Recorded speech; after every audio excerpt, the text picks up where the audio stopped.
Assalamualaikum warahmatullahi wabarakatuh. Nama saya Muhammad Rizky Kadafi dari kelas 11 PS4, nomor absen 29. Hari ini akan mengerjakan tugas sosiologi, yaitu membahas materi tentang integrasi dan reintegrasi sosial sebagai upaya pemecahan masalah. Adapun yang akan dibahas dalam materi ini yaitu yang pertama mendeskripsikan perdamaian dan integrasi atau kohesi sosial. Yang kedua mengidentifikasikan pemulihan atau recovery, rehabilitasi, reintegrasi dan transformasi sosial. Yang ketiga yaitu mendeskripsikan reintegrasi dan koeksistensi sosial dalam kehidupan damai di masyarakat. Yang pertama yaitu integrasi, pengertian dari integrasi sosial. Secara umum, integrasi sosial dapat diartikan sebagai proses penyesuaian unsur-unsur yang berbeda dalam masyarakat menjadi satu kesatuan. Unsur yang berbeda tersebut dapat meliputi perbedaan kedudukan sosial, ras, etnik, agama, bahasa, nilai, dan norma. Selanjutnya yaitu pengertian integrasi menurut para tokoh. Yang pertama yaitu menurut Surjono Sukanto. Integrasi merujuk pada beberapa pengertian, yakni pengendalian terhadap konflik dan penyimpangan dalam suatu sistem sosial, membuat suatu keseluruhan dari unsur-unsur tertentu, serta taraf interdependensi atau keterkaitan antara unsur-unsur sosial. Adapun menurut Maurice Duverger, integrasi adalah suatu usaha untuk membangun interdependensi atau keterkaitan yang lebih erat antara bagian-bagian atau unsur-unsur dari masyarakat, sehingga tercipta suatu keadaan yang harmonis yang memungkinkan terjalinnya kerjasama dalam rangka mencapai tujuan yang telah disepakati bersama. Selanjutnya yaitu faktor-faktor dari integrasi sosial. Yang pertama ada homogenitas kelompok. Jadi jika di dalam suatu kelompok masyarakat tingkat kemajemukan atau keberagamannya rendah, maka integrasi cenderung akan lebih mudah dicapai. Yang kedua ada besar kecilnya kelompok. Ini berkaitan dengan faktor yang pertama. Umumnya dalam kelompok yang sangat kecil, tingkat kemajemukan anggotanya pun relatif rendah, sehingga integrasi sosialnya lebih mudah tercapai. Yang ketiga ada mobilitas geografis. Anggota kelompok baru yang datang tentu harus menyesuaikan diri dengan identitas masyarakat yang ditujunya, yaitu masyarakat asal atau penduduk asli. Yang terakhir itu efektivitas komunikasi. Efektivitas komunikasi yang baik dalam masyarakat akan mempercepat terjadinya integrasi sosial. Lanjutnya bentuk integrasi. Integrasi bentuknya ada dua. Yang pertama asimilasi dan yang kedua kulturasi. Asimilasi adalah proses sosial yang ditandai dengan adanya usaha untuk mengurangi perbedaan yang ada di antara individu atau kelompok dalam masyarakat. Tidak lagi ada perbedaan antar individu karena batasan di antara mereka telah dihilangkan. Rumusnya yaitu A ditambah B sama dengan C. Ini artinya jika suatu kebudayaan A digabungkan dengan kebudayaan B menghasilkan kebudayaan baru yaitu kebudayaan C. Contohnya yaitu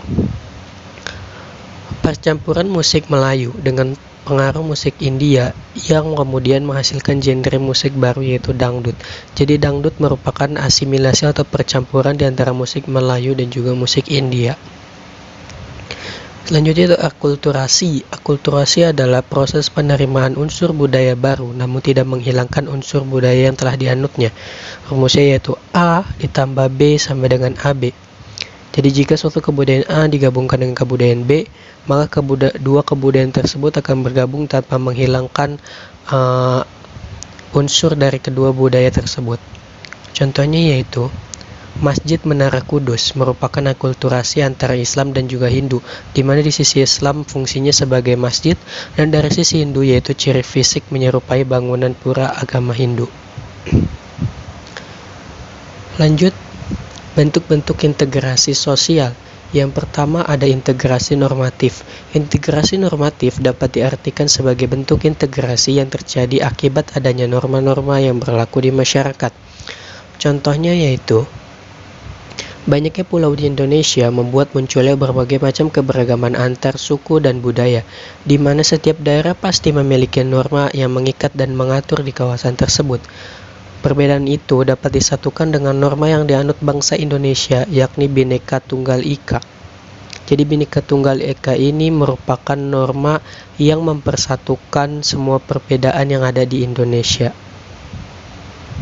Selanjutnya ada integrasi fungsional. Sesuai namanya, integrasi fungsional ini terbentuk karena adanya fungsi-fungsi tertentu dalam masyarakat. Contohnya, di masyarakat ada kelompok-kelompok profesi yang berbeda seperti pedagang, pelaut, petani, pembisnis, yang mana jika semua itu berperan sesuai fungsi masing-masing, maka akan menciptakan integrasi dalam masyarakat. Selanjutnya ada integrasi koersif. Nah, integrasi koersif ini terbentuk berdasarkan kekuasaan yang dimiliki penguasa, di mana dalam hal ini penguasa menerapkan cara-cara koersif. Contohnya, penggunaan kekerasan oleh polisi saat membubarkan demonstrasi yang merupakan wujud konflik sosial. Sehingga dengan hilangnya demonstrasi maka akan terbentuk integrasi sosial. Oke, lanjut. Faktor pendorong integrasi sosial. Yang pertama ada toleransi terhadap kelompok-kelompok manusia dengan kebudayaan yang berbeda. Jadi jika setiap kelompok atau masing-masing kelompok dapat mentoleransi dengan kebudayaan yang berbeda, itu akan memunculkan integrasi sosial. Yang kedua, kesempatan yang seimbang dalam ekonomi bagi berbagai golongan masyarakat dengan latar belakang kebudayaan yang berbeda. Yang ketiga, sikap saling menghargai orang lain dengan kebudayaannya. Ini juga akan memicu adanya integrasi sosial. Yang keempat, persamaan dalam unsur-unsur kebudayaan. Nah, jadi jika semakin sedikit perbedaan di antara dua kelompok, itu akan cenderung lebih menimbulkan integrasi sosial. Selanjutnya ada perkawinan campuran atau amalgamation. Nah, ini jadi jika dua kebudayaannya digabungkan melalui perkawinan, itu juga akan menimbulkan integrasi sosial. Lalu adanya musuh bersama dari luar. Nah, ini sudah dibuktikan oleh pahlawan kita pada zaman dahulu, pemuda-pemuda pejuang yang asalnya dari berbagai suku, dan mereka bersatu untuk melawan penjajah. Yang terakhir yaitu sikap terbuka dari golongan yang berkuasa dalam masyarakat. Selanjutnya ada disintegrasi sosial. Ini merupakan kebalikan dari integrasi sosial.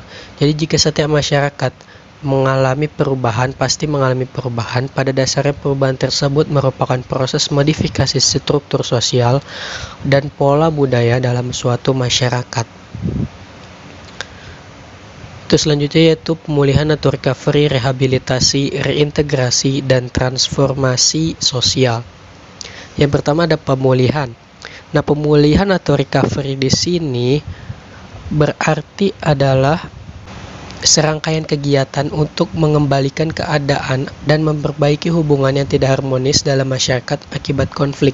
Pemerintah telah mengeluarkan peraturan pemerintah nomor 2 tahun 2015 tentang peraturan pelaksanaan Undang-Undang nomor 7 tahun 2012 tentang penanganan konflik sosial. Nah, penanganan konflik sosial ini dapat dilakukan dengan cara rekonsiliasi, rehabilitasi, ataupun dengan rekonstruksi. Rekonsiliasi pada pasal 37 Undang-Undang yang sama ayat 2 berbunyi bahwa rekonsiliasi dapat dilakukan dengan menggunakan institusi atau peranata adat dan atau peranata sosial atau satuan tugas penyelesaian konflik sosial.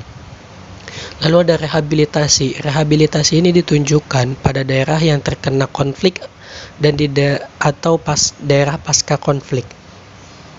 Lalu ada rekonstruksi. Rekonstruksi Undang-Undang Republik Indonesia nomor 7 tahun 2012 tentang penanganan konflik sosial, pasal 39 menyatakan bahwa pemerintah dan pemerintah daerah melaksanakan rekonstruksi sesuai tugas, tanggung jawab, dan wewenangnya. Selanjutnya ada transformasi sosial. Transformasi sosial dapat berarti perubahan yang berkenaan dengan masyarakat. Lalu ada reintegrasi. Reintegrasi dalam pemulihan konflik merupakan suatu proses penyesuaian kembali dari unsur-unsur yang berbeda dalam masyarakat sehingga menjadi satu kesatuan yang utuh.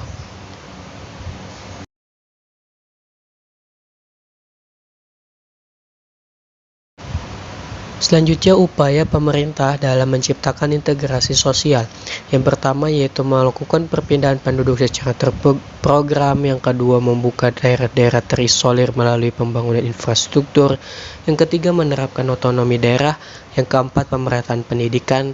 Yang kelima, pemerataan pembangunan. Dan yang terakhir, mendirikan sarana sampai ke pelosok. Oke, jadi itu materi tentang integrasi dan reintegrasi sosial. Kurang lebihnya mohon maaf. Wassalamualaikum warahmatullahi wabarakatuh.